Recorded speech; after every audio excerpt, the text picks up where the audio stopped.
थोड़ा सा विवेक भाई देखिए, ये मेरा मजहब इस्लाम है, मेरे मजहब इस्लाम ने जो मेरी तरबियत करी है वो आपके सामने मैंने किसी को इस तरीके के शब्द कहा। अब दूसरे को क्या संस्कार मिले हुए वो जाने, लेकिन मैं ये कहता हूं, बोलिए, हाँ मैं ये काफिर नहीं तो क्या है आपके धर्म में?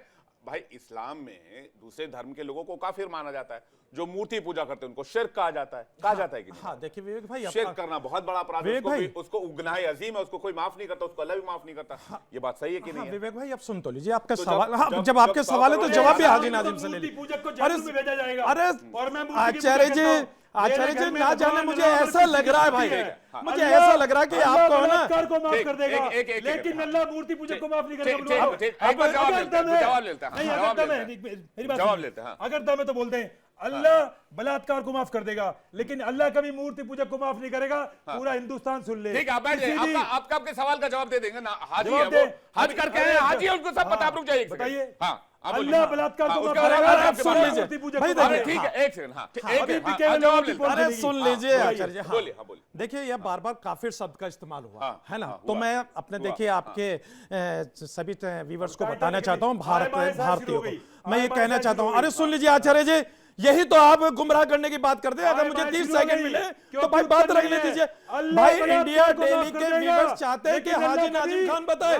भाई सुन लीजिए, सऊदी अरब के अंदर कोई हिंदू भाई नहीं था। अरे सऊदी अरब के अंदर कोई हिंदू भाई नहीं था, वहां पर जो मुसलमान थे, जो मजहब इस्लाम को नहीं मानते थे, भाई उनके लिए वो शब्द का इस्तेमाल हुआ। लेकिन भारत के अंदर हिंदू भाई था, कोई मुस्लिम नहीं था। अच्छा चलो भाई मैं तो ये कहना चाहता हूँ, क्या भारत के हिंदू भाई सऊदी अरब के अंदर होगी? यही तो आप नैरेटिव साइड कहते हैं भाई। अगर हिंदू भाइयों को मैं अगर कहते हैं कि काफिर को काफिर मत कहिए, न जाने कब वो मजहब इस्लाम के अंदर दाखिल हो जाए। भाई हम लोग इस तरीके की बात नहीं करते, देश संविधान से चलता है। मुझे कोई ये समझा दे कि हिंदू राष्ट्र से आपत्ति क्या है।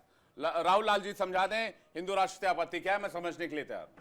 मैं ये नहीं कह रहा हिंदू राष्ट्र होना चाहिए, मैं तो कह रहा हूं हिंदू राष्ट्र है ऑलरेडी, क्योंकि हम इसको हिंदुस्तान कहते हैं।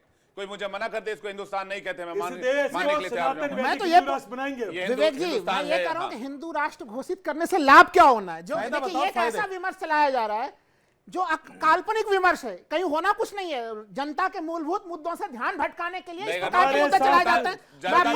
क्यों नहीं होगा? कबीर ने कहा है, मैं इसलिए मैंने पहले रख दिया कि पहले आपको 13 सदस्यीय संविधान पीठ का केशवानंद भारती के फैसले को आपको बदलना पड़ेगा।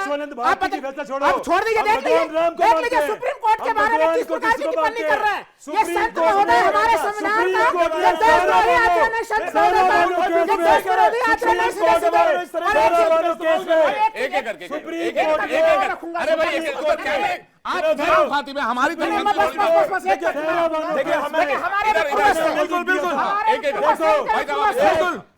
ये है दोगले। अब के गद्दार ये देश का विभाजन हुआ।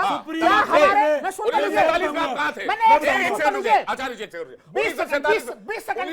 में कहा थे आप? मैं कह रहा हूँ हमारे 1947 मैं नहीं कहानी कैसे सुना? हमारे पूर्वज है ना, हमारे मैं राहुल लालू क्या हमारे एक सेकंड मैं कह रहा हूँ, मैं राहुल लालू, ये हाजी नाजिम खान, हमारे पूर्वजों के पास क्या विकल्प था कि वो पाकिस्तान चले जाते, लेकिन इनके पूर्वजों के पास विकल्प था कि वो हिंदुस्तान चले जाए। और इन्होंने इनके पूर्वजों ने हिंदुस्तान की मिट्टी को छुआ। इनको कोई गद्दार कैसे कह सकता है? अरे भाई साहब ये सवाल नहीं है, ये सवाल नहीं है, ये सवाल नहीं है।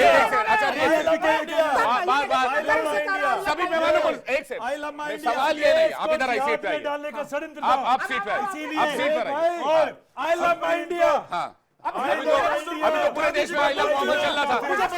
एक करके डिबेट डिरेल हो जाएगी, ऐसे डिबेट डिरेल हो जाएगी। बैठिए ना आचार्य जी, बैठिए, एक करके बोलिए। सुप्रीम कोर्ट ने सारा बहनों केस में फैसला दिया था और राजीव गांधी के सरकार ने सुप्रीम कोर्ट की अवहेलना करके सुप्रीम कोर्ट का अपमान करके बहुत लंबा वक्त को बदला था। ये सुप्रीम कोर्ट की अरे इमरजेंसी लाने वालों, इमरजेंसी लाने वालों, कैसे मामले में 10,000 वालों स्क्रीन पर लेकर स्क्रीन पर लेकर। अरे रुक जाइए, ठीक है। 10,000 सिक्कों को आचार्य जी, एक सेकंड आचार्य जी, संविधान की बातें मैं मुझे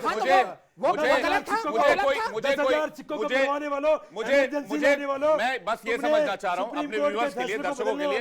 मैं आप ही बता दीजिए, आप ही बता दीजिए आचार्य जी, आप ही बता दीजिए। और बाकी मेहमानों को भी पैनल पर लेकर आए। PCR please, thank you. सारे विंडो स्क्रीन पे लीजिए। मैं बस ये जानना चाह रहा हूं, अल्लाह मैं आचार्य जी मेरा सवाल सुन लीजिए ना प्लीज। मैं बस ये जानना चाह रहा हूं कि हिंदू राष्ट्र बन जाने से संदीप मिश्रा जी आ गए क्या हमारे साथ? ठीक है, हिंदू राष्ट्र बन जाने से क्या होगा? आचार्य कृष्ण जी, उसके बाद मैं महंत अवधूत जी के पास जा रहा हूं और रामगिरी जी के पास जा रहा हूं। पहले आचार्य आप। मुझसे पूछ रहे हैं आप? हाँ, आपसे पूछ रहा हूं। मैं पुनः इसे आपको बता रहा हूं कि हिंदू राष्ट्र का मतलब है देश के अंदर शांति की स्थापना। ये अकेला देश बचा है।